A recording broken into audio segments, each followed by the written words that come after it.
Zeynep tamam. Okay. Daniel hier. Korkma, okay? Ya lo tengo, ya lo tengo, ya lo tengo. Vámonos, vámonos. Vaya. Ya. Venga, señor.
Ahmed, you're in mute.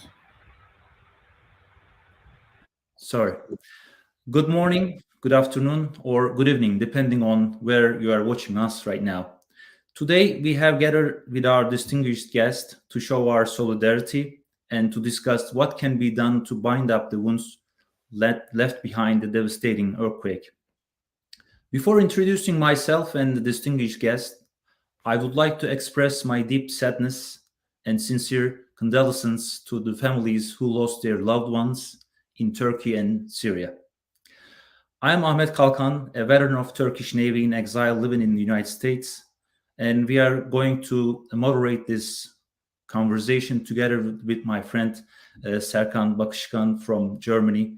He is also a veteran of Turkish Navy and working as a manager in distribution center of Amazon in Germany.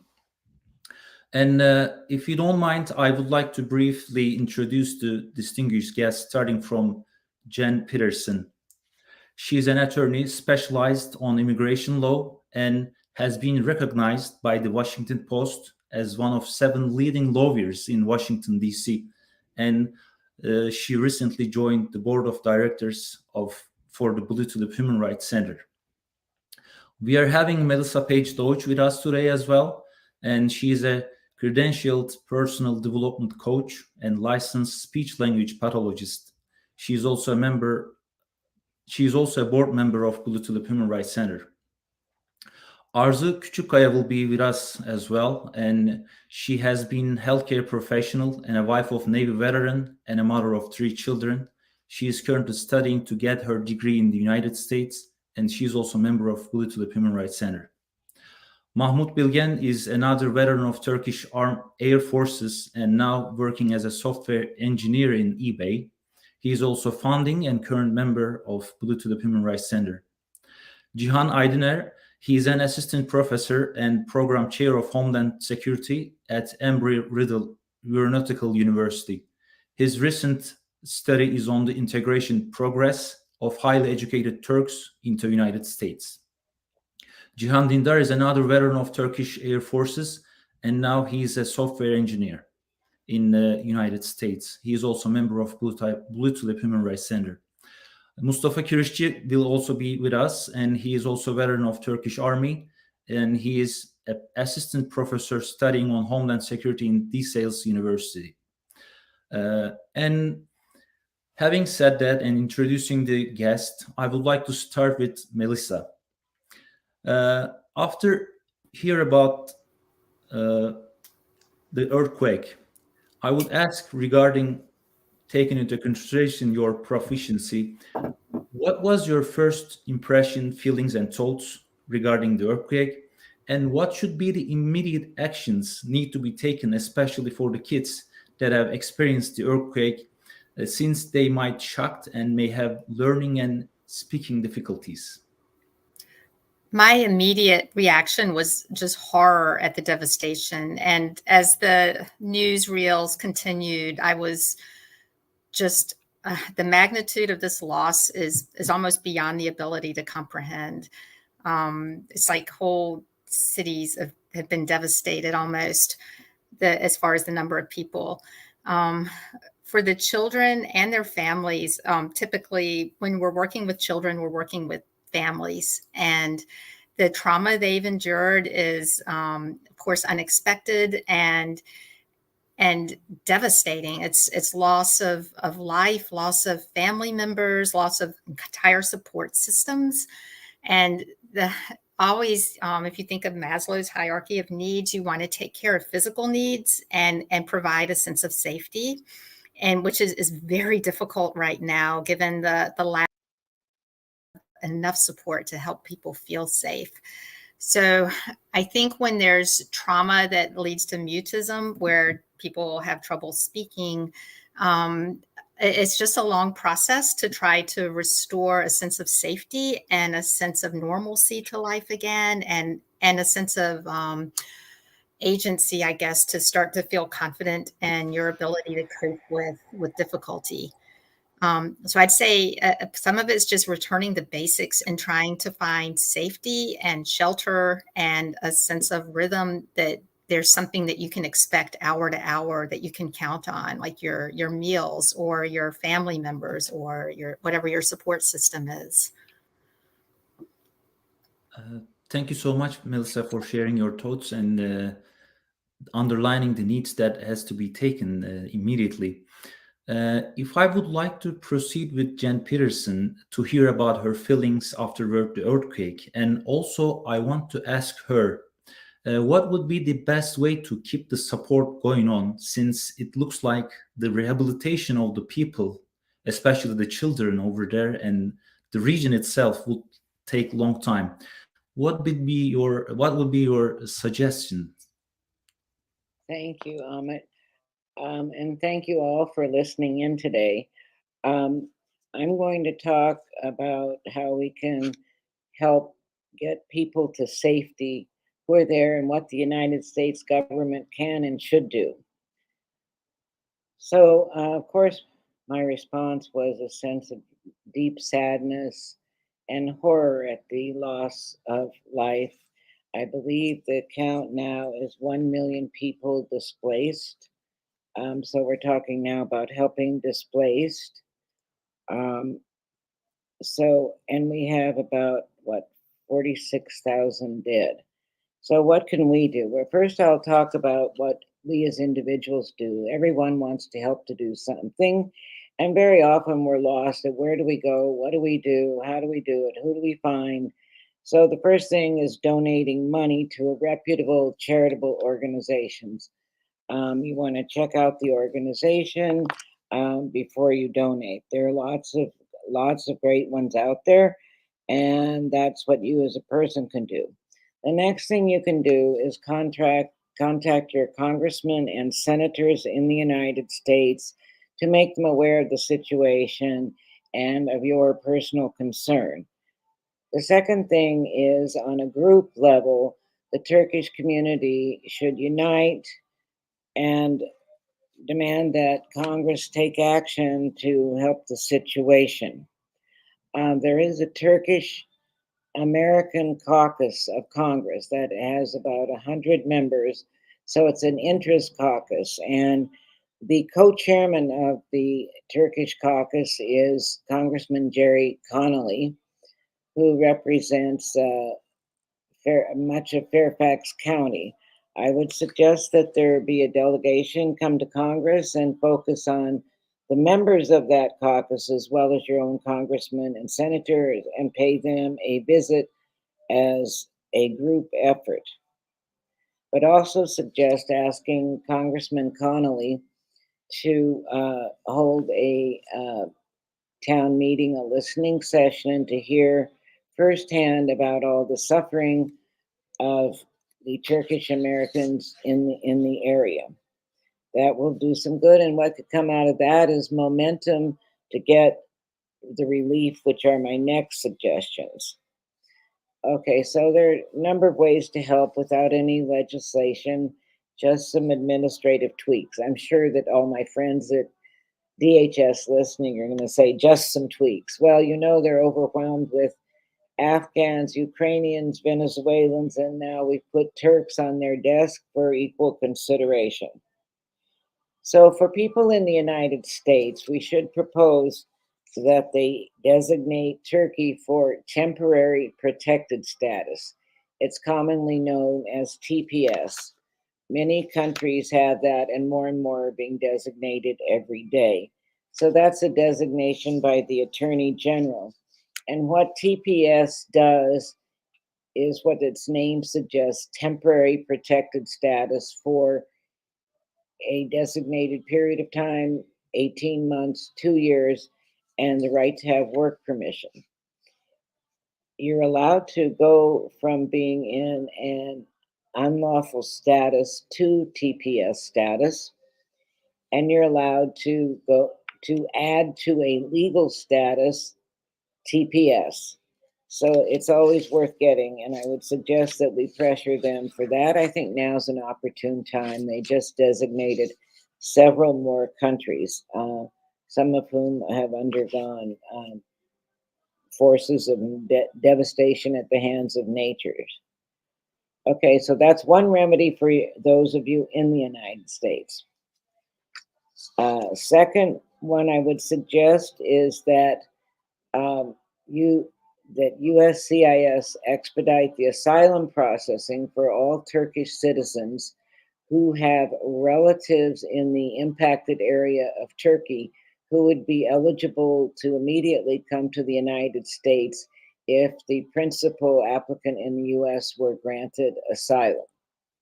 Now, I know many of you have been waiting 5, 6, 7 years for your asylum applications to be heard, and they need to go to the front of the line if it would mean you could bring a relative here. Now, note that the relatives who could come here if you were granted asylum are spouses and minor children. Unfortunately, it does not include parents. And the next thing we could do is implement, and for parents particularly who wouldn't be eligible to come any other way, we could have a temporary a special parole program for them. Now, this last thing and the most efficacious thing to remedy the suffering there for people who want to come here, even temporarily, would be to use the Ukrainian model. The government has implemented a program called Uniting for Ukraine, which has just blown my mind away, having done immigration for many decades, at the speed at which the Ukrainians can arrive here. And I would suggest just blueprinting the Ukrainian model and getting going. So the great things about the Ukrainian model are that there must be a US sponsor. The sponsor does not have to be a relative. The sponsor does not have to be a US citizen. Sponsors can be permanent residents, citizens, non-immigrant statuses, asylee, refugee, and many other statuses as long as they're legal. So the US sponsor need not be a relative. I hear that all the time. People think you have to be a relative. No. So the way that process would work is that it's number one, it's all online. And I'm sure you've heard about USCIS and its online problems. This one actually works. So the sponsor goes online and files a form in the nature of an affidavit of support with supporting documents, all online again. Then they are vetted by USCIS in the Ukrainian case very, very quickly. And then the beneficiary gets an email saying they can come to the United States. There is no need to touch an American consulate, embassy, get appointments. Just with the email, they can get on a plane. One note, I've had a lot of questions about children, sadly, many orphaned. Under the program for the Ukraine, if it's copied for Turkey, the children under 18 must be traveling with the parent or legal guardian. And we would also ask that work permission be granted upon admission, no need to apply. As you may know, Ukrainians came in and then they get to starve because it takes 6-8 months to get a work permit. And then a lawsuit was brought by some Ukrainians, and they said, okay, no, we agree that you can have work permission upon entry.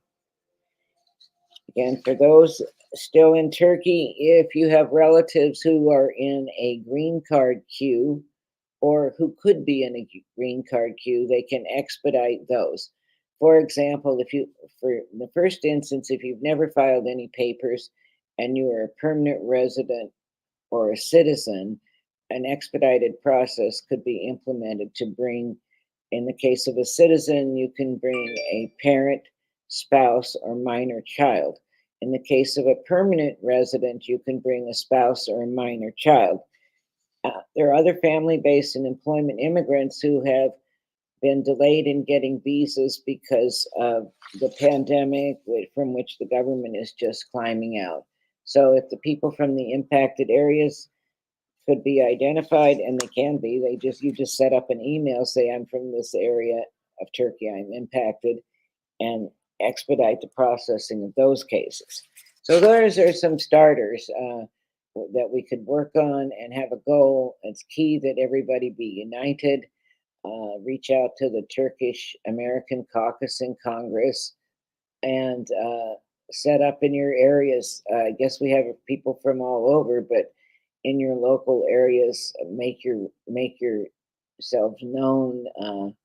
If the congressman many of them have town hall meetings, listening sessions, they want to hear from their constituents, go to those. But it would be a great idea to have a lobby day in Washington where meetings are set up with members of the Congress and Senate, focusing on those who might be most interested in helping Turkey. So those are all my ideas for now. Thank you. Jen, thank you so much for sharing these very useful and helpful ideas. As far as I see throughout the social media and some friends, there are some lawyers already started some campaigns or maybe the applications for the temporary protected status. Hopefully it will be done and applied for the people of Turkey and Syria as well affected from the earthquake. Before going with the next question, I think Serkan will have a question. As you mentioned at the beginning of your speech, the donation is the main or maybe the first thing that people can consider. And as a group of veterans, we also started a campaign through GoFundMe. It has been almost 10 days. And you can find the donation link in the description of this video and also on the live chat section for your generous donations or to share with your friends and networks. I would like to announce this link for the people who are or who will watch this video. Thank you so much again, Jen, for your very helpful ideas and tips. And I will hand over to Serkan for the next question. Yeah, thank you, Jen, for the suggestions. Ukrainian model is working here in Germany great so far, and I believe we can implement a similar plan in Europe and North America for the people suffer from earthquake in Turkey and Syria as well. And I thank you for your support. And human rights is also one of the areas, one of the issues that we need to focus on right now. And at that point, I would like to ask a question to Arzu. Arzu, you are also actively taking part in human activities, and I would like to ask you, what what motivates you? What is your motivation behind it? I would be happy to hear about it. In 2016, a traumatic series of events happened in Turkey. I was in the US at that time, but many families had to change their plans for their security and safety. Actually, I was one of those people. Meanwhile, the situation in Turkey was not getting any better. I witnessed how people deprived of their independence, their friends, their relatives, their health, and their right to work. Unfortunately, there were women and children amongst those people. After a lot of thinking and brainstorming with friends in the US, we have decided that we could start a non-profit organization, and we could start helping people with these organizations. Now you know it as Blue Tulip Human Rights Center. This human rights organization was established with a valuable contribution of many people. Melissa and Jan here are among those people. And I had the opportunity to be a member of this organization. The mission of the Blue Tulip Human Rights Center is to provide relief and advocacy for the silenced women and children. Some of the activities are communicating with the United Nations and other human rights organizations in Europe and in the US, increasing awareness, reporting human rights violations in Turkey, supporting the members of the families who have been subjected to the human rights violations. This is done by providing scholarships and coordinating psychological support. Thank you. Thank you, Arzu. I know Bluetooth organization has created awareness for human resources violations so far, and I hope it will continue doing greater job. And I would like to ask a question to Jihan. Jihan, your recent study was on the integration process of highly educated Turks into United States, and you have done a lot of interviews, and I'm sure one of the topic was earthquake. And if you consider the reactions and comments of these people regarding the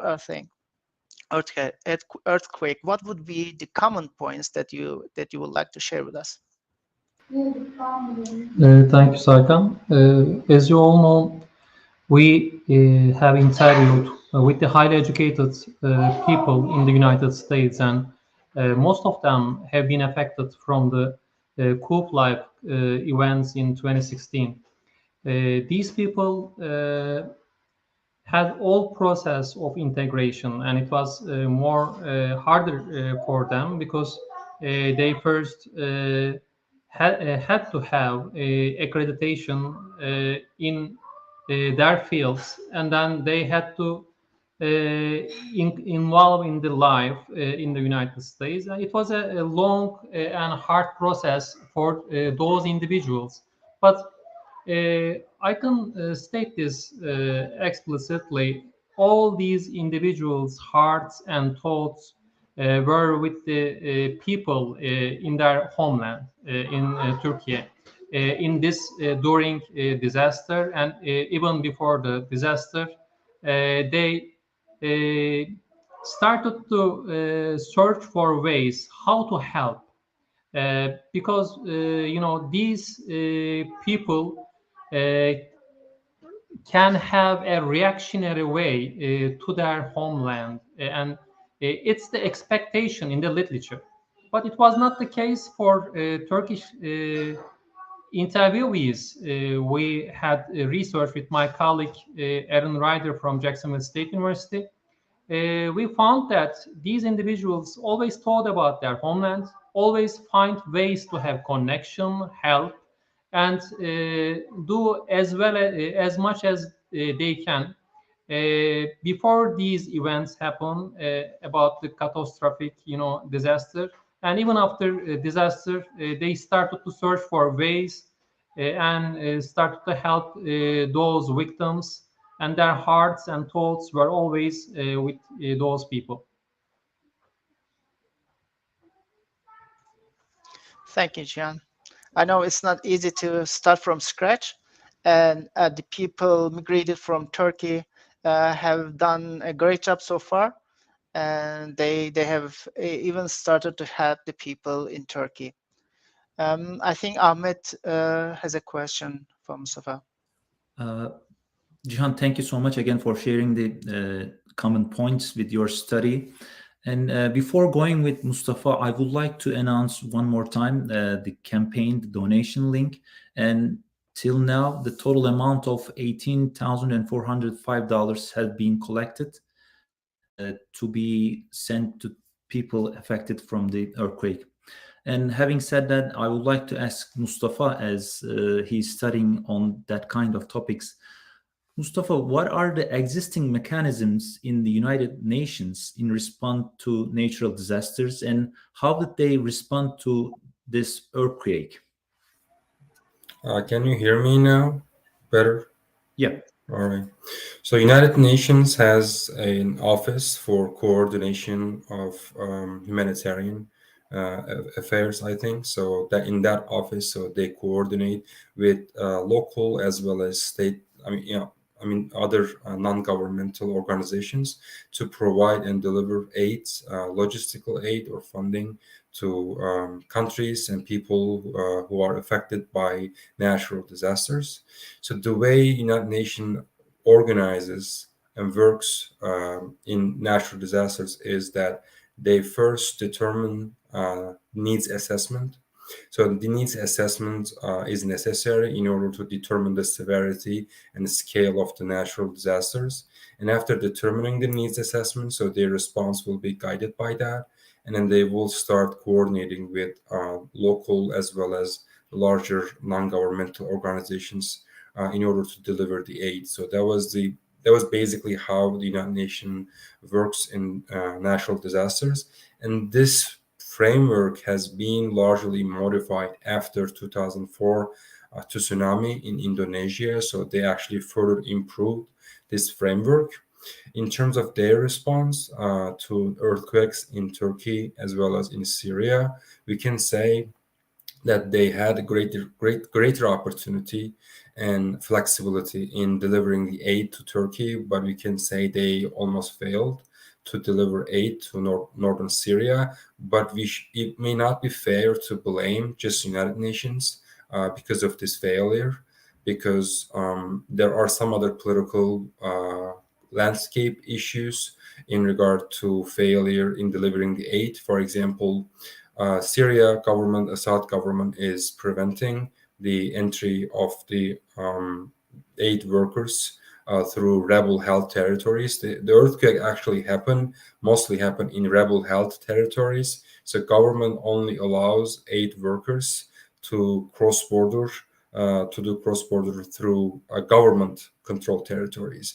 And when they go through government-controlled territories, they had to go through a lot of bureaucracy, and plus Assad government is trying to divert the aid to the people who support the Assad government, basically, and that's another obstacle. And one other obstacle is about rebel groups. So, for example, Hayat Tahrir al-Sham, he's now preventing the aid coming from United Nations through government-held territories. So we see both government as well as the rebel groups are trying to prevent the aid coming through either rebel-held or government-held territories for just political reasons. And that is why we see more tragedy and more failures in terms of coordinating the response to the earthquake especially in northwestern Syria.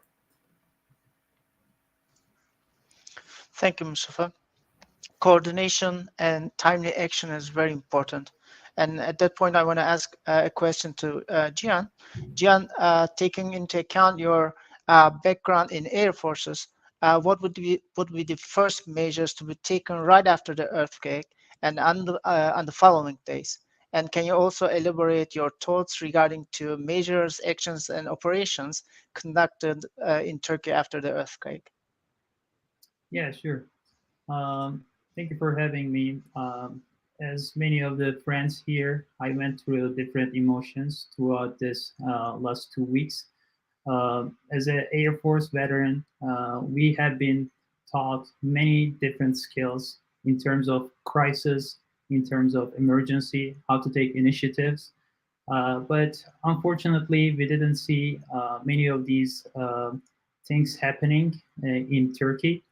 Uh, Even here, we are thousands of miles away, but our hearts are in our home country. We may not be able to do much from here. Almost everyone felt the pain of not being able to fly and do search and rescue, or maybe help to move people from one area to another. But even being away, far away, didn't stop us. People donated, bought a lot of clothes, and they tried to do their best to the victims. And here, a lot of our friends, colleagues, American friends, colleagues reached out to us, and they said like they're praying for Turkey, for Syria, and asked for donation channels. And we didn't feel honestly alone, and this was very heart warming for us. But definitely, we see that the government, the officials, they didn't do proper actions or preventive actions to help the citizens or people in that region. We see that horrific scenes, and just to touch base, a few of them is a lot of people who are the contractors. They use the sea sands for these kind of buildings, and Turkey is a seismic activity region, and these contractors are using the sea sand, and steel is used to kind of concrete mix, and because of that, all these minerals, they corrode the buildings, reinforcing the steel. So I think one of the most important thing is we should take preventative actions, practice the law, and for the peoples who acted negligently, and we should there should be everybody should be equal before the law, and maybe we can prevent and ease people's pain in that regard. Thank you, Thank you. Cihan. On Arzu, with a healthcare background, how do you see the situation and the urgent need in the region created by her earthquake? I have been trying to follow up the health-related issues on the news and also social media. And my observations are, first of all, hygiene problems. All kinds of hygiene equipments will be required. And then painkillers and other urgent medications, especially for chronic illnesses. People survived from the rubble will need dialysis because of the crash syndrome. There is a huge number of people that need hospitalization, and women, children, and people of all ages will need psychological support. What I am trying to say is that healing will take time.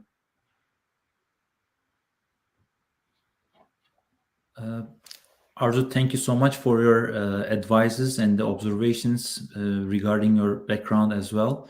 And what I see, and hopefully the numbers will increase, the hospitals that has been set up in the region, and the people who had urgent needs will quickly get the medical needs and treatments, hopefully. And Mahmoud is also with us and waiting for a long time. Thank you for your patience. And as we mentioned before, Blue Tulip was founded with the people that had been stripped of everything. but they were only thinking and trying to find way to help others, especially in Turkey. And what I see from my friends, and I am also one of them, every one of us calling the people in Turkey that we know to see if there's a way that we can help them. And I would like to ask Mahmoud, what is his observations and impression that the people you have told in Turkey, and what does mostly influence you during this tragedy?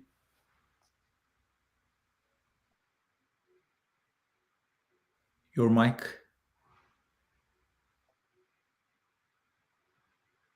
You're on mute. Sorry about that. Can you hear me now?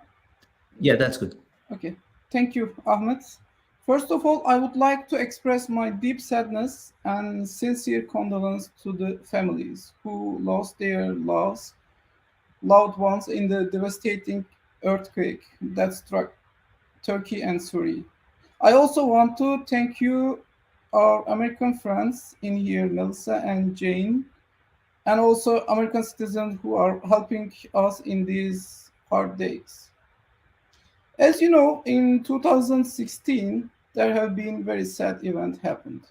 Hundreds of thousands of people were impacted by that event. A lot of people lost their jobs, careers, and other resources. They have been subject to social death. However, we have seen all those people who work for the benefit of the people who have been wounded by the recent earthquake. One of my close friends has been imposed a life sentences. In addition to that, his wife learned recently it was confirmed by the appeal court. Even though she has taken over more than 25 families' responsibility who have been impacted by the recent earthquake, and she has started a fundraising campaign all over the world. She's reaching out all of her networks and trying to get support for her campaign. That touched my heart deeply. Back to you, Ahmed.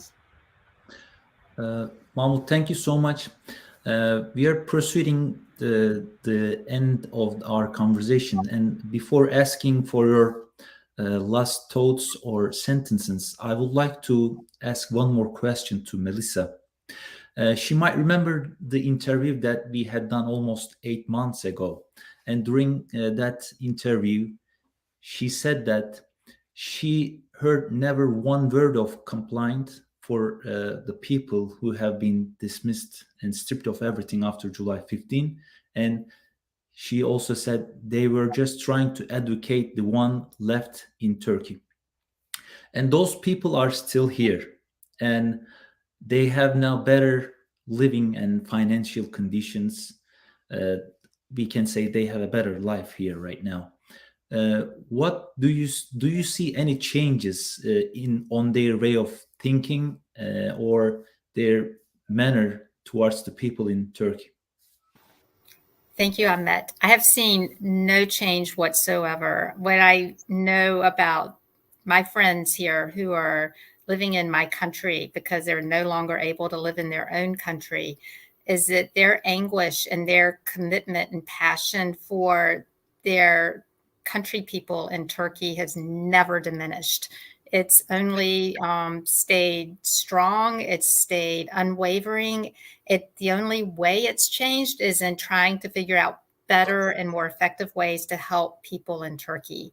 So it's the people who are living here who are from Turkey that I know didn't choose to do this. They were forced to live in this country. They wanted to be in their own country, but had to make tremendous adjustments to a new country, a new language, new everything, really starting from scratch. And despite this, I've never heard one complaint or one word of asking for help. They've only been hospitable to me and focused on trying to help the people they left behind in Turkey. And that's always, from what I've seen, been their tip-top priority. Thank you so much, Melissa. And I will have one more question to Jen. Jen, the people that you have met here, the Turkish people, how do you see their integration into the community? And what will be your suggestions for us or for the people to contribute to this country and the community we are living in? Very, very well integrated. I can tell you that because Jihan understands all my jokes. Very well integrated. Things to help other people. I mean, see that people get to language classes. It depends on what area you're in. It's pretty easy to do in the Washington, D.C. area. Organize like volunteer clinics where attorneys go and give advice to those who cannot pay for attorneys, and teach them computer skills, which some of you are already doing. I think Jihan's doing that. Help them integrate, yeah. And they seem to integrate very well. I mean, as you know, it varies from nationality to nationality, but yeah, the integration is very good. And I'm sure that it really depends on where you are. I mean, we have the most amazing services in the Washington, D.C. area. Language classes, just about anything you want to serve to integrate. And occasionally you'll find a nice person in the Washington area to be a good neighbor to you, to welcome you. I wanted to clarify one point, Amit. Sure. Just so there's no misunderstanding. You had indicated, I had talked about asking the government to designate Turkey for temporary protected status, and you indicated that some Turkish lawyers were already applying, but there shouldn't be anybody applying because we don't have a program, right? So be careful of that. There is no program. That was my wish list, the TPS and the parole and expediting asylum. It might be my miswording. They're trying to collect signatures to have that TPS. Sorry, it might be my miswording. Okay. Yeah. But if somebody could I tried to find a list for everybody today of the current members of the Congressional Turkish American Caucus. For some reason, the latest list I could find was 2020.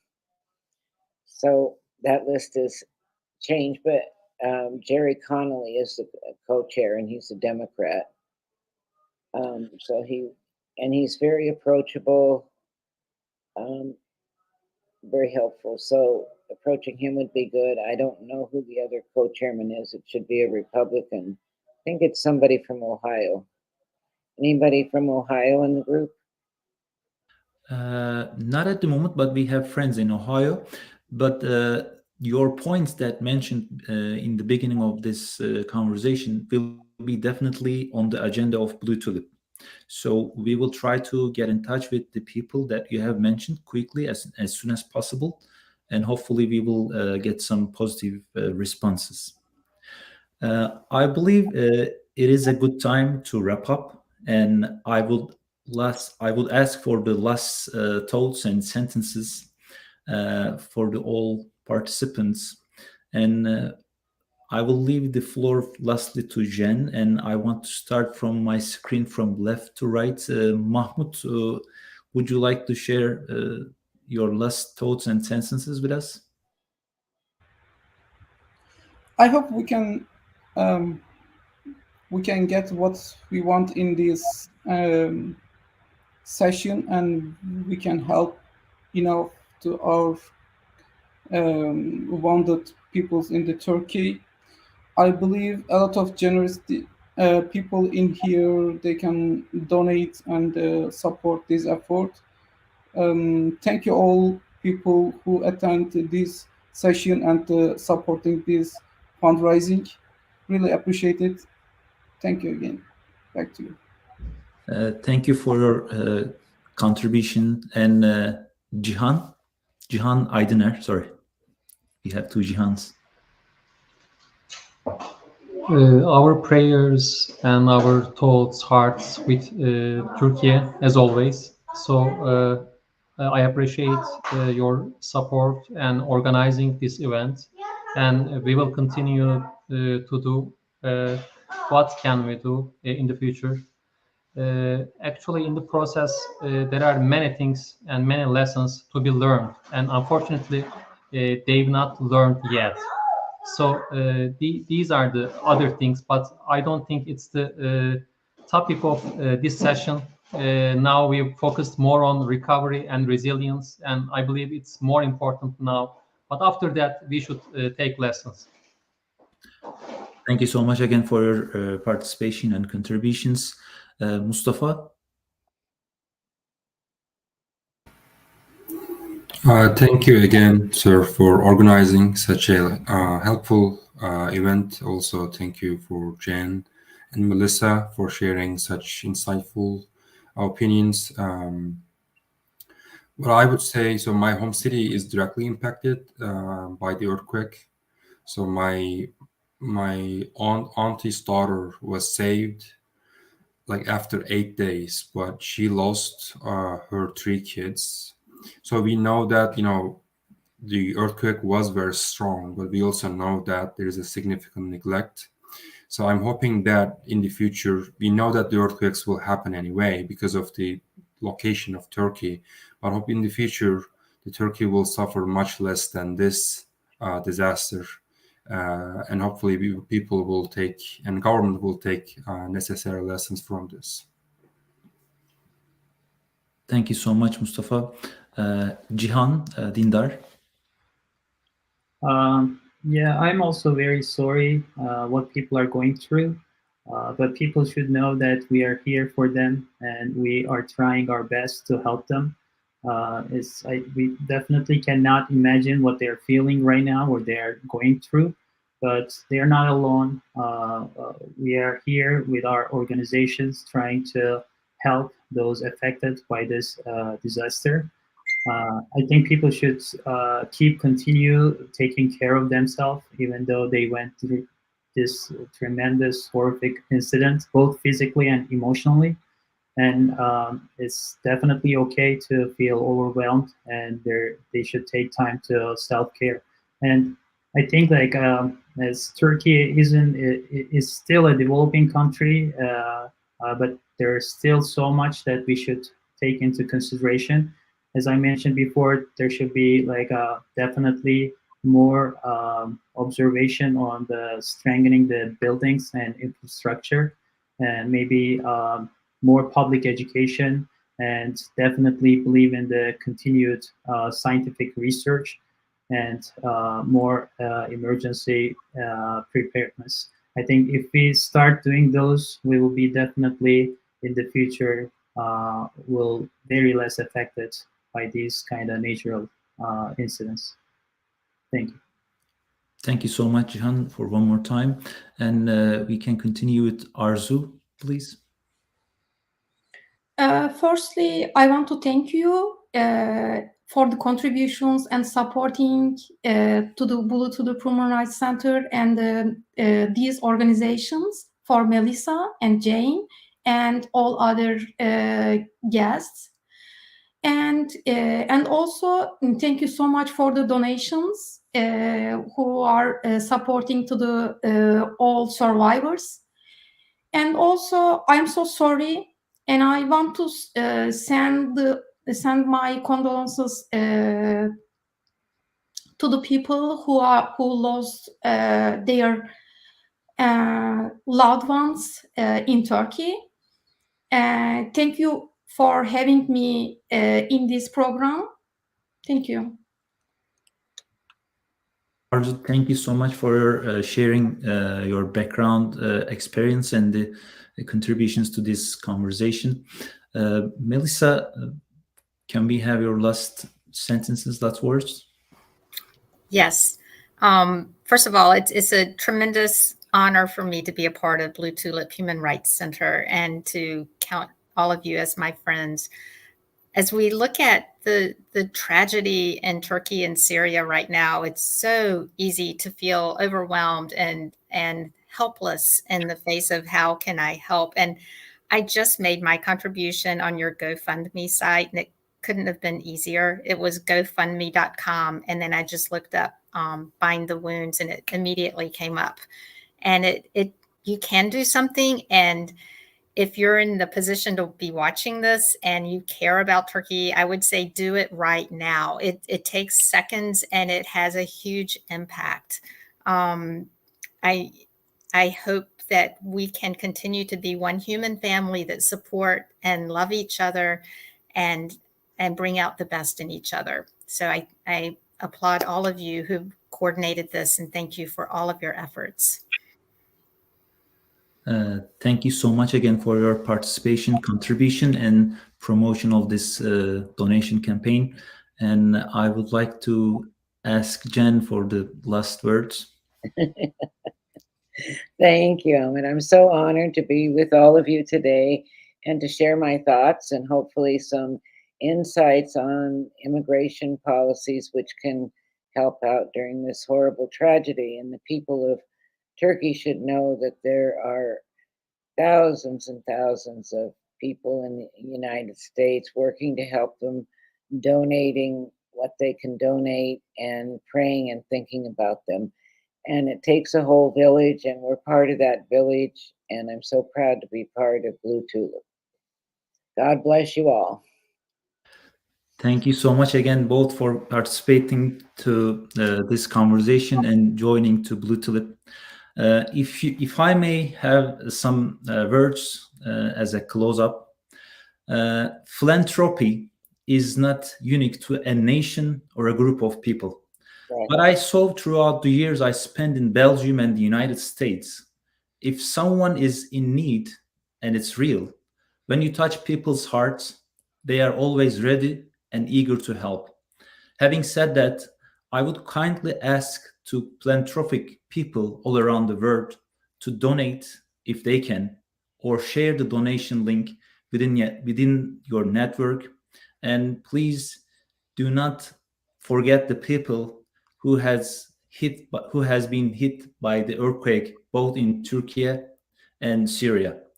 And hopefully these are going to be the last disasters that we are going to have that kind of devastating loss.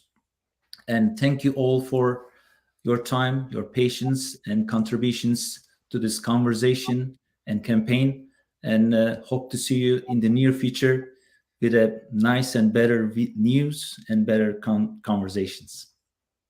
Thank you. Bye, everybody. Thank you. Thank you.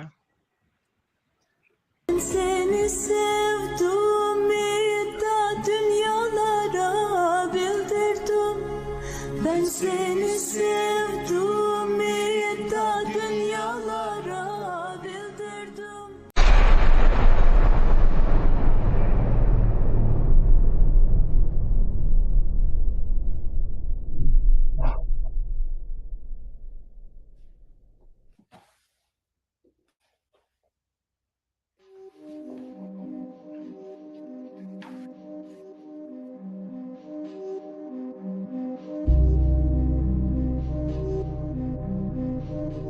Zeynep tamam. Okay. Daniel hier. Korkma, okay? Ya lo tengo. Vámonos. Ya. Venga, señor.